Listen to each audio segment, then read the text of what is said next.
আসসালামু আলাইকুম রহমতুল্লাহি ওবারকাতু। সম্মানিত দর্শক, এক ভাই প্রশ্ন করেছে, হুজুর আমি সন্তান নিতে চাচ্ছি না, তবে আমি সহবাসের পরে আমার বীর্য কি আমি বাহিরে আউট করতে পারবো কিনা। দেখুন, একটা মানুষের মাথার তালা থেকে নিয়ে পায়ের তালু পর্যন্ত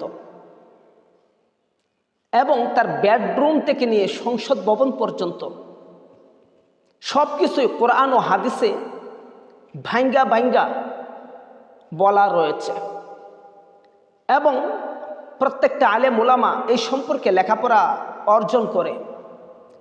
আর কোরআন ১৫০০ বছর আগে, রাসূলুল্লাহ সাল্লাল্লাহু আলাইহি ওয়াসাল্লামের হাদিসও ১৫০০ বছর আগে, এই পর্যন্ত কোরআন ও হাদিসের ভিতরে যা রয়েছে তা দিয়েই গবেষণা করে বিজ্ঞান পারমাণবিক সব কিছু আবিষ্কার করছে।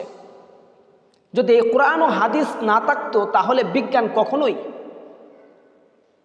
তারা পারমাণবিক কোনো চিন্তা করতে পারতো না।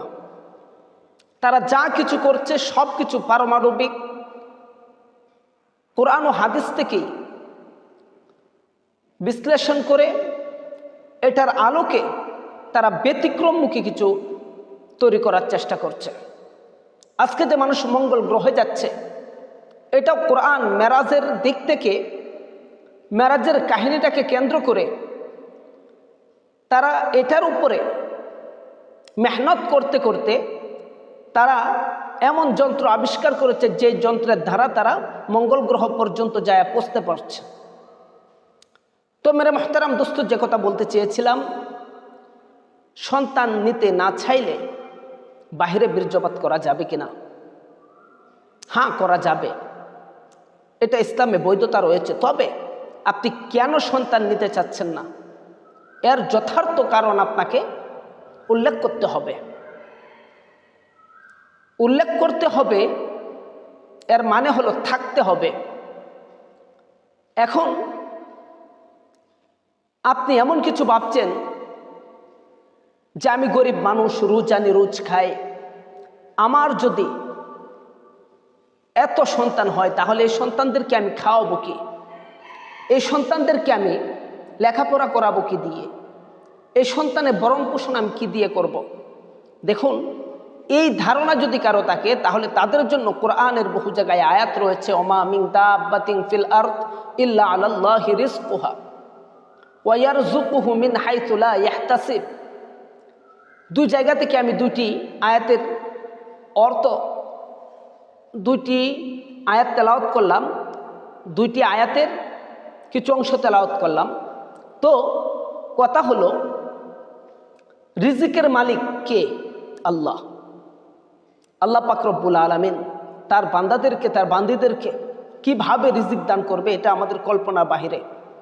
সুতরাং রিজিকের চিন্তা আমাদের করতে হবে না, রিজিকের চিন্তা অবশ্যই একমাত্র মালিক করবে। তো এটা আল্লাহ তাআলা কুরআনুল কারীমে ঘোষণা করে দিয়েছেন।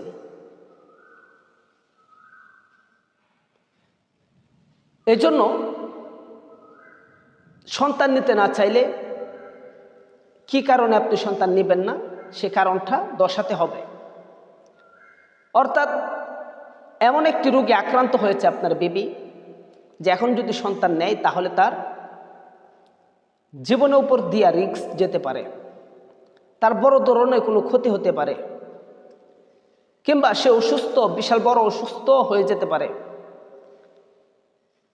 এই সমস্ত কারণে যদি কেউ বাচ্চা নিতে না চায় তাহলে এটা বৈধতা রয়েছে। তবে একটা হলো, এখন বাচ্চা নিতে চাচ্ছি না আর একেবারেই বাচ্চা নেওয়ার পথ আমি চিরতরে বন্ধ করে দিলাম, এটা সম্পূর্ণরূপে হারাম হবে, এটা কখনোই জায়েজ হতে পারে না। এজন্য সম্পূর্ণরূপে বাচ্চা নেওয়ার পথ বন্ধ করে দেওয়া এটা কোনো মুসলমানের কাজ নয়। যারা কোরআন মানে, হাদিস মানে, অন্তত তাদের কাজ এটা হতে পারে না। অর্থাৎ সাময়িক কিছুদিনের জন্য শারীরিক কিংবা মানসিক সমস্যা থাকার কারণে বিভিন্ন রোগ নিরাময়ের স্বার্থে আপনি কিছুদিনের জন্য সন্তান না নিতে পারেন। তবে সন্তান যদি না নেন, সহবাস তো করা লাগবে। সহবাস করা লাগলে বীর্যপাত ভিতরে করা যাবে, কিন্তু সহবাস করা যাবে, কিন্তু বীর্য বাহিরে ফেলার কোনো মাসআলা আছে কিনা। দেখুন, ফিকহের ভাষায় এটাকে বলা হয় আজল। আর এই আজলটা আপনি বাহিরে বীর্যপাত করতে পারবেন, এটা ইসলামে বৈধতা দেয়। তবে এর দ্বারা সর্বোত্তম ব্যবহার হলো কন্ডম। অর্থাৎ বেশিরভাগ মুফাসসিরগণ বাহিরে বীর্যপাতের সবচেয়ে উত্তম স্থান রেখেছেন, উত্তম জায়গা হিসাবে নির্ণয় করেছেন কন্ডম। এক্ষেত্রে আপনি কন্ডম ব্যবহার করতে পারবেন। তো আশা করি আপনারা বুঝতে পেরেছেন, সাময়িকভাবে বাচ্চা নেওয়া থেকে বিরত থাকা যাবে, চিরতরে বাচ্চা নেওয়া বন্ধ করা যাবে না। আসসালামু আলাইকুম ওয়া রাহমাতুল্লাহি ওয়া বারাকাতুহু।